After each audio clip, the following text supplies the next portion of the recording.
সূরা শুআরার 30 নম্বর আয়াত আল্লাহ তাআলা বলেন, ওমা আসাবাকুম মিন মুসিবাতিন ফাবিমা কাসাবাত আইদিকুম।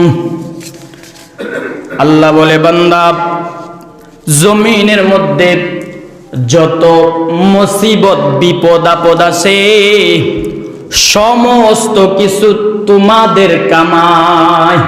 আইদিকুম বিমা কাসাবাত আইদিকুম, অর্থাৎ সমস্ত কিছু আমাদের হাতের কামাই। বুঝছেন? এটা আল্লাহ তাআলার আয়াত একেবারে স্পষ্ট। সূরা শুআরা 30 নম্বর আয়াত। দেখেন, আমরা তো এই আয়াতের মাধ্যমে জানতে পারলাম যে আমাদের গুনার মাধ্যমে এই আযাব গজব আসে। এবার বলেন তো আমরা এই গুনাহ করি কিনা? এই অহরহ সারা দিন নাই, রাত নাই, কোনো টাইম টেবিল কোনো কিছু নাই, গুনায় নিমগ্ন মগ্ন মগ্ন মগ্নই আছি। আমরা কি কখনো ভাবছি যে এটা গুনাহ? কখনো কি ভাবি যে এটার মালিক আল্লাহ, সব কিছুর মালিক আল্লাহ? যদি ভাবতাম, যদি আমি মনে মনে ভাবতাম যে আল্লাহ তাআলা আমাকে দেখতেছেন, তাহলে কিন্তু আমি কখনোই এগুলা করতাম না। বুঝছেন কিনা? আমি আপনাদের সামনে যে হাদিসটা নিয়ে আজকে আলোচনা করব সেটা হচ্ছে তিরমিজি শরীফের 2211 নম্বর হাদিস, অর্থাৎ 2211 নম্বর হাদিস তিরমিজি শরীফের। এই হাদিসের মধ্যে 15টা আলামত, কারণের কথা বলা হয়েছে।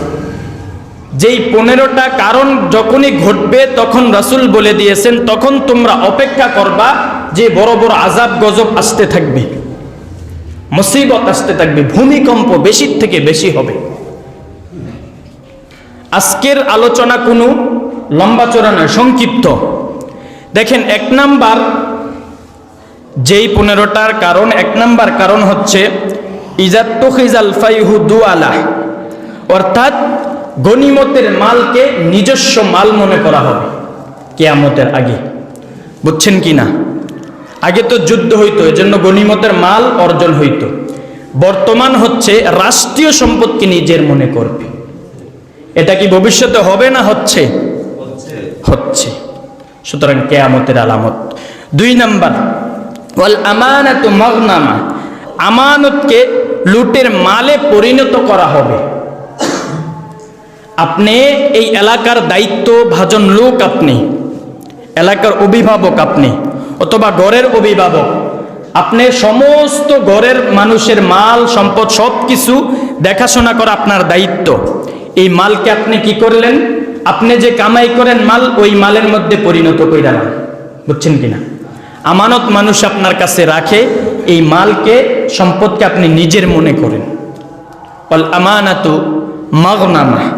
3 নাম্বার, ওয়াজ যাকাতু মাগরামা, যাকাতকে জরিমানা মনে করবে। আছে কিনা আমাদের দেশে?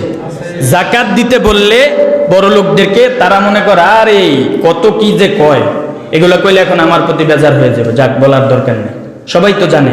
কিন্তু সবচেয়ে কঠিন যেটা, অনেকে মনে করে যাকাত দেয় কি করে, এই কয়েকটা কম দামে একেবারে কাপড়, একেবারে ফুল স্টার কাপড়, তারও বাদ কাপড় কিন্না কি করে দিয়া দেয়। এটাও ধোঁকাবাজি, হবে না।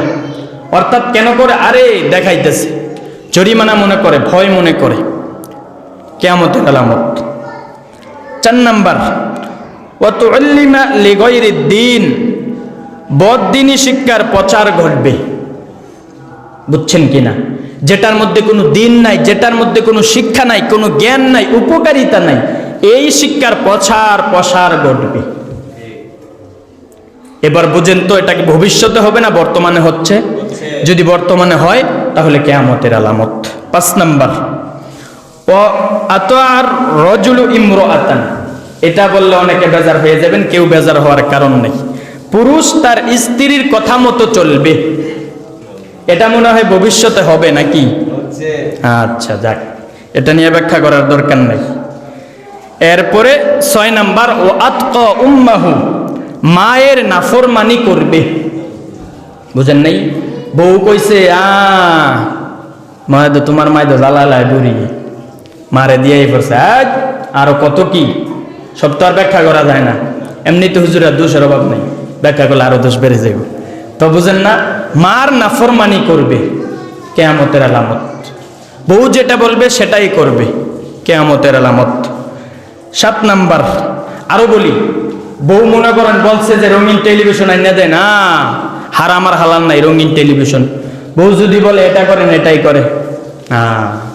এরপরে সামনে যাই আমরা। 7 নাম্বার ও আদনা সদিকহু, 7 নাম্বার বন্ধুদেরকে আপন মনে করবে। আছে কি না?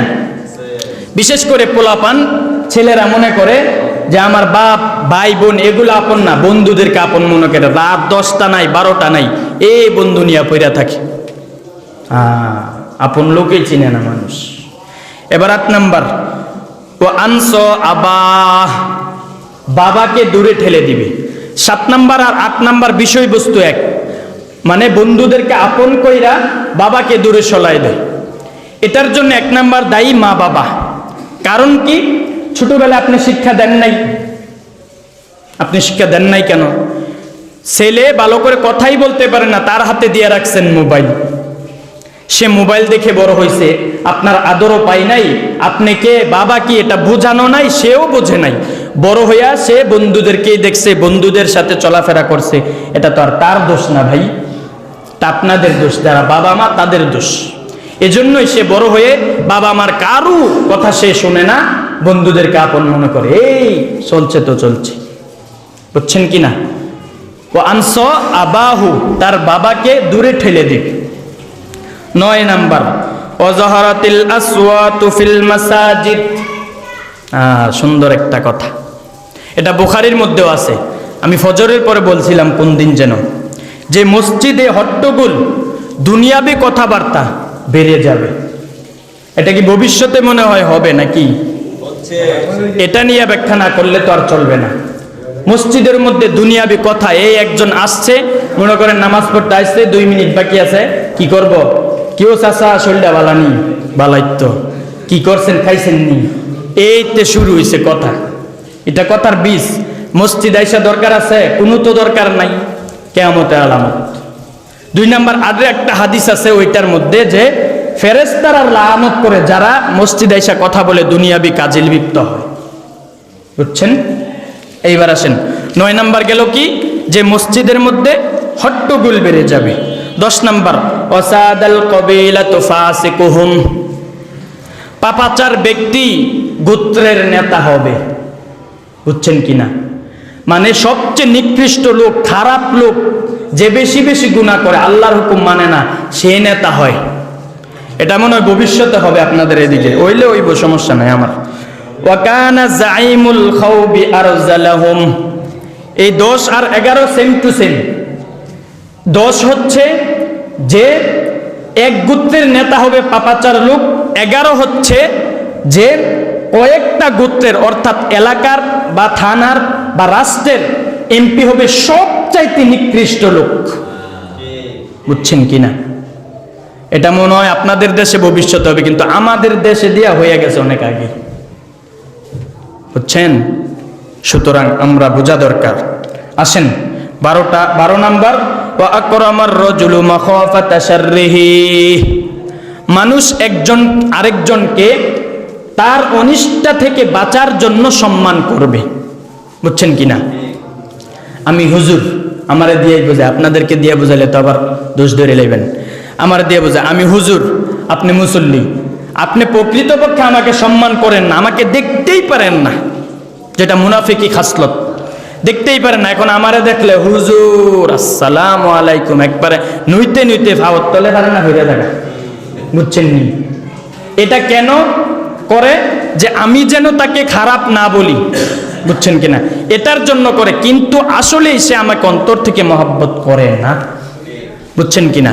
এবার আসেন, একজনে খুব খারাপ লোক বা দাম্ভিক লোক, দেখলে এটা করবো সেটা করবো, জোর কইরা তার সম্পদ নিব গা। এবার তার এই খারাপ থেকে বাঁচার জন্য তাকে দেখলেই সালাম, আসসালামু আলাইকুম, সালাম আলাইকুম, সালাম আলাইকুম। বুঝেন নাই? কিন্তু আসলে তারে মন থেকে সম্মান করে না। কিয়ামতের আলামত। এইবার 13 নাম্বার অজহারাতিল কবিলাতু কিয়ানাতু ওয়াল মাআজিফ, এটাও রাগ করার কথাই, রাগ কইরেন না। গায়িকা নায়িকা বেড়ে যাবে। 13 নাম্বার আছে কি না? গান বাদ্য বেড়ে যাবে, সম্পূর্ণ হারাম। কোরআন বলেন হাদিস বলেন, নাউজুবিল্লাহ। এমন কিছু গানাদারও আছে তারা নাকি কোরআন থেকে দলিল দেয়, বুখারী থেকে নাকি দলিল দেয়, নাউজুবিল্লাহ। একেবারে ডাইরেক্ট জুতা দিয়ে ফিটান যেত এটিরে। এটা বলতে হবে বর্তমানে। গত কিছুদিন আগে এক বাউল নামের ফাউল, সে সরাসরি আল্লাহ এবং তার রাসূলকে নিয়ে কটূক্তি করছে। ও মুসলমান সুন্নি জনতা, শুনে রাখো, আমাকে আপনি 100 বার গালি দেন, আমি কোনো কিছু বলবো না, কিন্তু যখন আল্লাহ এবং আল্লাহর রাসূলকে নিয়ে কথা বলা হবে তখন আমি ইমাম সাহেব চুপ করে বসে থাকবো না, এটা মনে রাখবেন। গত কিছুদিন আগে এক বাউল নামের ফাউল আবুল সরকার, সে বলছে আল্লাহ নাকি ফালতু, আরো অনেক কিছু, নাউজুবিল্লাহ, অনেক কিছু বলছে। বুঝছেন? আপনারা বললেন না, এরেস্ট শুধু করছে, তাকে আদালত থেকে 2 বছরের মাত্র শাস্তি দিছে। তার তো দরকার ছিল কাল্লাটা ফালায় দেওয়ার জন্য, এটা দরকার ছিল, তাহলে মানুষ বুঝতে পারত আসলেই আল্লাহ আল্লাহর রাসূলকে। আরে মিয়া, বর্তমানে রাসূলকে মহাব্বত করে না এমন কোন মাসুদ দেখাইতে পারবেন? একটা লোক নামাজ না পড়তে পারে কিন্তু রাসূল এবং আল্লাহকে নিয়ে কথা বলবে, সুন্নি জনতা কখনোই তা মেনে নেবে না। ঠিক আছে তো নাকি? আমরা আমাদের নিজের জানের চাইতে আল্লাহ আল্লাহ রাসূলকে বেশি ভালোবাসি, এটা পরিষ্কার ঘোষণা শুনে নিবে। কত বড় কথা, সে আল্লাহকে নিয়া। এরপরে আরো আছে, এবার কিছু দরবারি হুজুর আছে আমার মতো বড় বড় ফাগড়িটা লাগায়া বাউলদের পক্ষে গায়, এটা বলে ঠিক হয়েছে না, তারা পুলিশে ঘেরে ধরল। এবার কিছু নেতাও আছে রাজনৈতিক অরাজনৈতিক, তারাও বাউলদের পক্ষ নেয়। ও বাবারে বাবা, কি দরদ মারছে, মাসির দরদ বেশি, তার ইমানের কোনো দরদ নাই, তার আল্লাহ আল্লাহ রাসূলের নিয়ে কোনো ক্ষমতা মানে দেখার টাইম নেই। বুঝবেন? আচ্ছা চলেন, কিন্তু মনে রাখবেন আমরা মুসলমান দুর্বল হতে পারি, আল্লাহ আল্লাহর রাসূলকে নিয়ে কটূক্তি করা হবে, আমরা কখনোই সহ্য করব না, মনে রাখেন ইনশাআল্লাহ। এরপরে আসেন 14 নাম্বার বলতেছিলাম, অশুরিবাতিল খামর, নেশা বেড়ে যাবে। শুরিবাতিল খামর, নেশা বেড়ে যাবে। শুধু নেশা, খালি মদ আর গাঞ্জার ইয়াবাই নেশা না, অনেক প্রকৃতির নেশা আছে। মদ, গাঞ্জা, ইয়াবা, ফুট্টা, বাবা, গাঁজা, আর অনেক কিছু আছে, আছে না, ড্রাগস, আরো কি কি বলে। একটা খালি সুই, এটা দিয়েও নাকি নেশা করা যায়, জানেন? সুতরাং যুবক ভাই বেঁচে থাকেন, যারা নেশার মধ্যে জড়িত, যারা একেবারে আকিস বিড়ি কয়ডারে আকিস বিড়ির মধ্যে জড়িত, তারাও কিন্তু টুকটাক নেশায় আছেন। খালি আরেকজনে দরজা দিয়ে ফান খায়, এটা নেশা হয়। আপনি বিড়ি খান, মসজিদ তো চিনেন না, মাদ্রাসা চিনেন না, নিয়ম নীতি কোনো বুঝেন না, বেয়াদবের মতো অনেককে আমি দেখছি, এনে না আগের মসজিদের ভিতরে লই আই করে বিড়ি, আরে চাচা আমি এটা থুয়ে আনবে, কি একটা অবস্থা। মনে রাখবেন, নেশা থেকে বেঁচে থাকতে হবে। বুখারীর আরেকটা হাদিস আছে যে কুল্লু মুস্কিরিন হারামুন, মানে প্রত্যেক নেশা জাতীয় দ্রব্যই হারাম। বুঝছেন? এবার একটু খাইলেও যদি নেশা হয় এটাও হারাম, বেশি খাইলে নেশা হলে তো হারাম। আচ্ছা, এবার 15 নাম্বার, ওয়ালাআনা হাযিহিল উম্মাতু ওয়াল আখিরাহা, অর্থাৎ এটার সরল তর্জমা হচ্ছে যে শেষের জমানার কিছু লোক, তারা পূর্বের জমানার বড় বড় মনীষীদেরকে ধোঁকা দিতে থাকবে, অর্থাৎ গালিগালাজ করতে থাকবে। এটা ব্যাখ্যা করে বোঝাই। শেষ জমানায় কিছু পণ্ডিত আছে, আমার মতো কিছু ছোট ছোট হুজুরও পড়ালেখা করছে না 2 লাইন, এরপরে কিছু লোক আছে সৌদি আরব গিয়া ডেনসাপ করে আলিফবা ফিরে আইছে, এডি কিছু লোক আছে কাতার, মানে বিভিন্ন ধরনের কিছু লোক একটু একটু শিক্ষা, তারা ইয়া বলে আরে আগের যুগের হুজুররা কি বুঝছে, কোনো কিছু বুঝছে না, হ্যাঁ আমরা বুঝি, তারা হুজুর এমন ফালতু, নাউজুবিল্লাহ, অনেক কিছু বলে। আপনি বিশ্বাস করবেন না, ইমাম আবু হানিফার মতো ব্যক্তিকেও মানুষ গালিগালাজ করে, নাউজুবিল্লাহ, তারা বলে বুঝছে না। তাদের মাধ্যমে হাদিসের ব্যাখ্যা পাইলাম আমরা, তারা আমাদের কাছে হাদিস পৌঁছাইয়া দিছে, তাদেরকেও গালিগালাজ করে। ইমাম আবু হানিফা, ইমাম শাফি, ইমাম মালিক, ইমাম আহমদ ইবনে হাম্বল এবং বড় বড় মনীষী সাহাবাদেরকে পর্যন্ত তারা গালিগালাজ করে। অথচ আহলে সুন্নাত ওয়াল জামাতের আকীদা হচ্ছে, যারা নবী এবং রাসূল সাহাবীদের কিনা কটূক্তি করবে তাদের ঈমান থাকবে না। বুঝছেন? কিয়ামতের আলামত।